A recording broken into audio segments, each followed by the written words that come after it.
सुप्रभात बच्चों, प्यारे बच्चों। कल हमने 8वीं कक्षा की पुस्तक भारत की खोज के पाठ नंबर 2 तलाश पाठ को एक पाठ किया था। मतलब उस पाठ को आधे पाठ को पढ़ लिया था और जो बचा हुआ आधा भाग है वह हम आज पढ़ेंगे और मुझे आशा आप उसे ध्यान से सुनेंगे और उसमें जो मुख्य बिंदु हैं, मुख्य बातें हैं, जो उसे अंडरलाइन करेंगे और उसे अपनी रफ नोटबुक में लिख के देखेंगे। प्यारे बच्चों, जो आगे का दूसरा भाग है,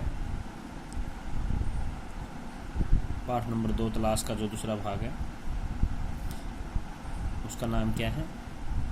भारत की विविधता और एकता। मतलब भारत में विविधता होते हुए भी एकता है।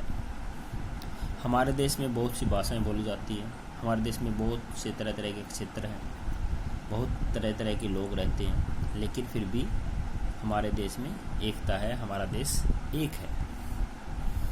विविधता होते हुए भी हमारे देश में एकता है।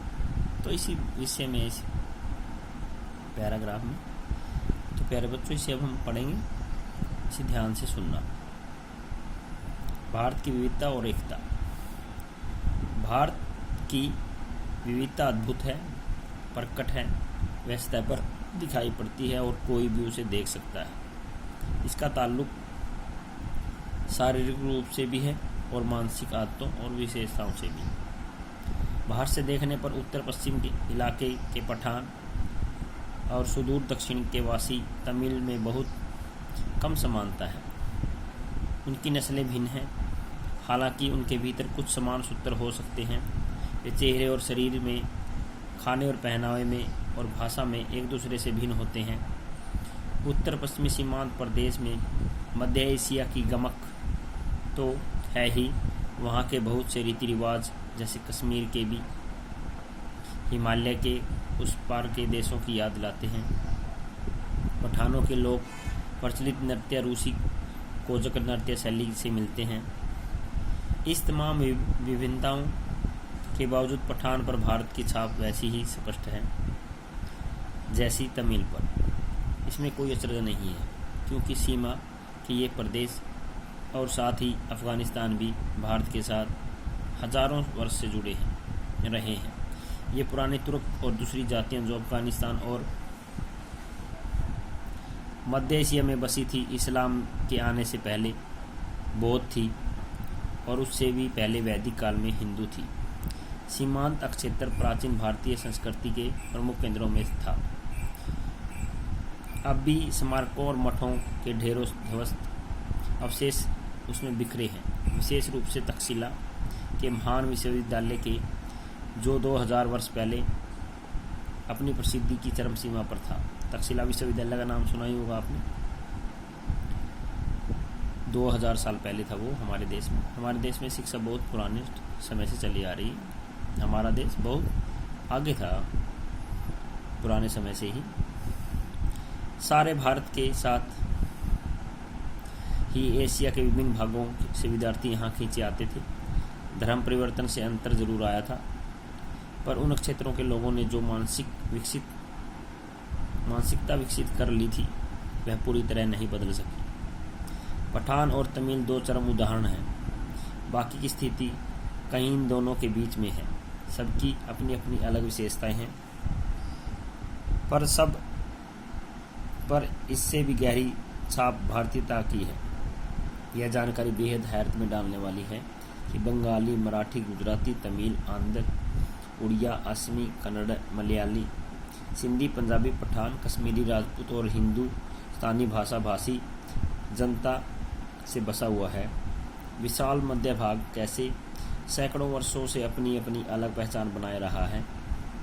इसके बावजूद इन सबके गुण दोष कमोवेश एक से हैं। इनकी जानकारी पुरानी परंपरा और अभिलेखों से मिलती है।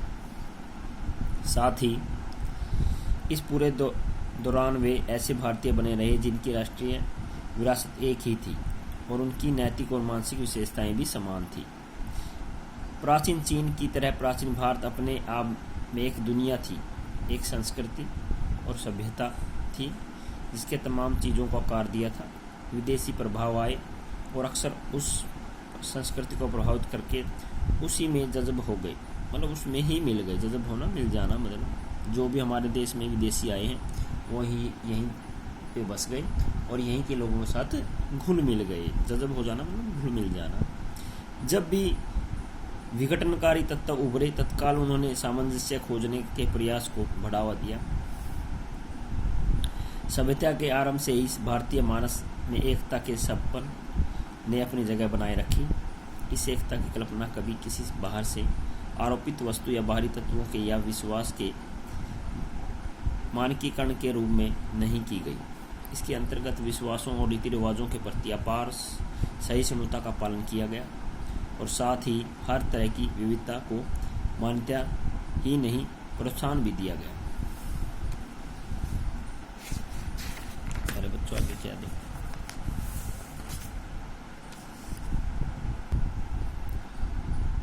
किसी एक देशीय समूह में चाहे वे कितने घनिष्ठ रूप से एक दूसरे से जुड़े हों, छोटी बड़ी भिन्नताएं हमेशा देखी जा सकती हैं।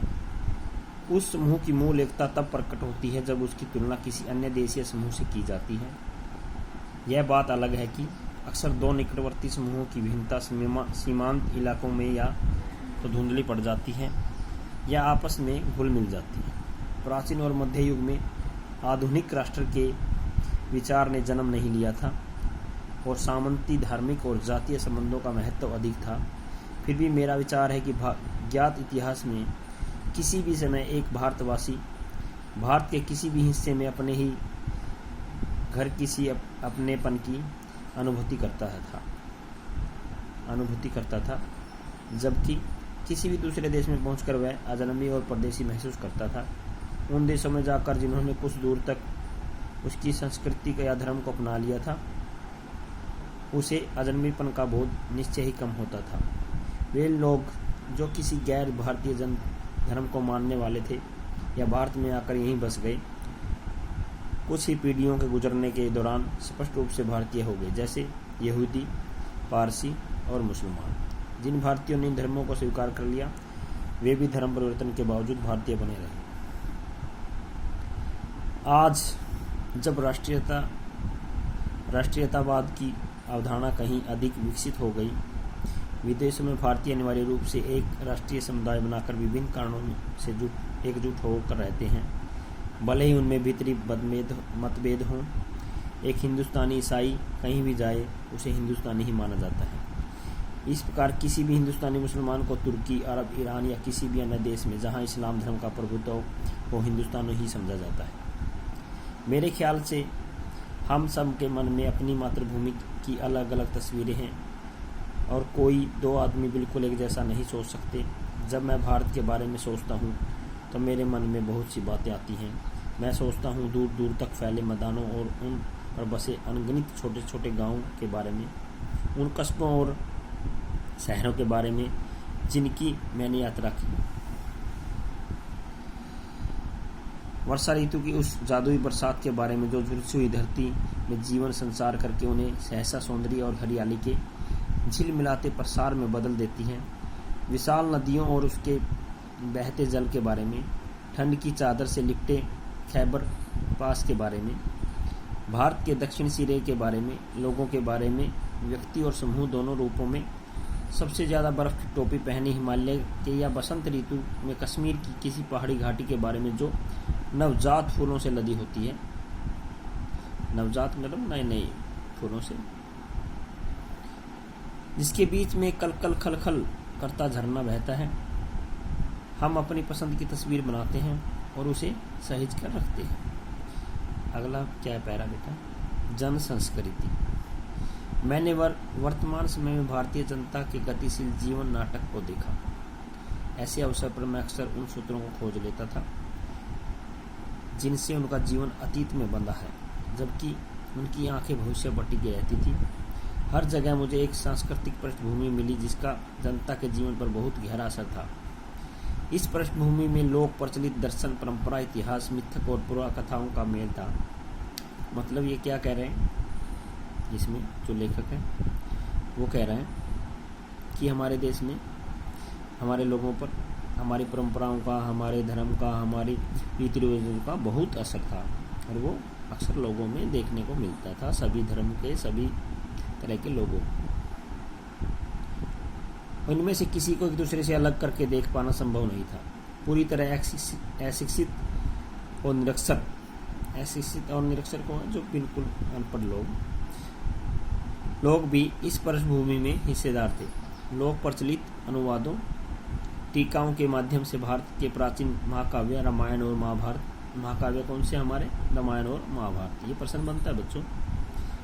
हमारे महाकाव्य कौन से दो, रामायण और महाभारत, और अन्य ग्रंथ भी जनता के बीच दूर दूर तक प्रसिद्ध थे। हर घटना, कथा और उनका नैतिक अर्थ लोकमानस पर अंकित था। उसने उन्हें समृद्ध और संतुष्ट बनाया था। अनपढ़ ग्रामीणों को सैकड़ों पद याद थे और अपनी बातचीत के दौरान वे बराबर या तो उन्हें उद्धृत करते थे या फिर किसी प्राचीन रचना में सुरक्षित किसी भी ऐसी कहानी का उल्लेख करते थे जिससे कोई नैतिक उपदेश निकलता हो। मतलब हमारे जो अनपढ़ लोग हैं वो भी रामायण और महाभारत के बारे में जानते हैं, उनके श्लोकों के बारे में जानते हैं, उनकी बातों के बारे में जानते हैं, उसकी कहानी के बारे में जानते हैं। कहने का मतलब ये है कि हमारे अनपढ़ और पढ़े लिखे लोग बराबर अपने देश से जुड़े हुए थे और उनकी सांस्कृतिक भावनाओं, उनके रीति रिवाजों से परिचित थे।